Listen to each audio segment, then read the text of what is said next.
निलंगा आगारातील चालक वाहकांना परत केले 2.5 ते 3 लाख रुपयांचे मौल्यवान सोन्याचे दागिने।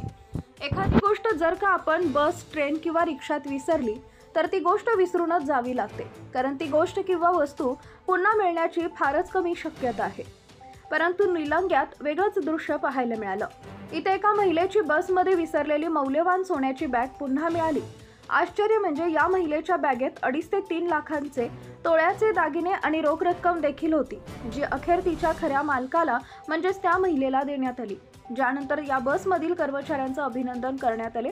निलंगा ते बडूर व्हाया कासारशिरसी बसनं छबुबाई धनराज कर्वे, सुनीता विकास बनसोडे, विमलबाई बळीराम सुरवसे, सत्यवान धनराज करपे हा परिवार सदरील बसनं प्रवास करत असताना एसटी बसमध्ये त्यांनी आपली बॅग गडबडीत विसरली, ज्यामध्ये 2.5 ते 3 लाखांचे सोने आणि रोख रक्कम होती। पण निलंगा आगाराचे प्रामाणिक चालक गणेश माधवराव मुरगे आणि वाहक सतीश सोपानराव सगर यांनी त्यांची ही बॅग परत करून एक आदर्श निर्माण केलाय। सदरील परिवार प्रवास करत असताना एसटी बसमध्ये आपली बॅग गडबडीत विसरले, ज्यामध्ये 2.5 तोळे सोनं आणि तुटपुंजी रोख रक्कम होती। पण निलंगा आगाराचे प्रामाणिक चालक आणि वाहक यांनी त्यांची ही बॅग परत करून एक आदर्श निर्माण केलाय। चिंचोलीसह इतर राहणाऱ्या छबुबाई कर्वे व त्यांचा परिवार निलंगा आगाराची बस क्रमांक MH20BL0576 मार्गे निलंगा कासारशिरसी बसनं आपल्या मुलीसह प्रवास करत होत्या।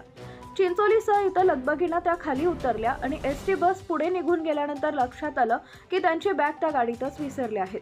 त्यांनी त्यांच्या नातेवाईकांना घडला प्रकार सांगितला। तत्काळ निलंगा डेपोत चौकशी केली असता सदरील बॅग चालक व वाहकानं वॉचमन केबिनला जमा केली होती। त्यात 3 मंगळसूत्र, कानातील 2 फुले, पायातील चैन, कानातील सोन्याचे गुंड, कानातील रिंगा, 2 सोन्याची पानं, 2 झुमके असा एकूण 2.5 ते 3 तोळे सोने असे अंदाजे एकूण 2 ते 2.5 लाख रुपयांचे सोने कर्वे परिवाराला परत केली। त्याबद्दल वाहक चालकांच्या प्रामाणिकपणाबद्दल निलंगा आगार प्रमुख अनिल बिडवे, स्थानक प्रमुख सिद्धेश्वर राचुरे यांनी त्यांचे अभिनंदन केले। यावेळी अण्णासाहेब जाधव, ऋषी जगदाळे, वाहतूक निरीक्षक राम सूर्यवंशी, वरिष्ठ लिपिक मेजर मोहन गायकवाड, VP सूर्यवंशी, गोरोबा फुलसरे, हनुमंत पाटील आदी उपस्थित होते। Subscribe now and press the bell icon. Never miss an update.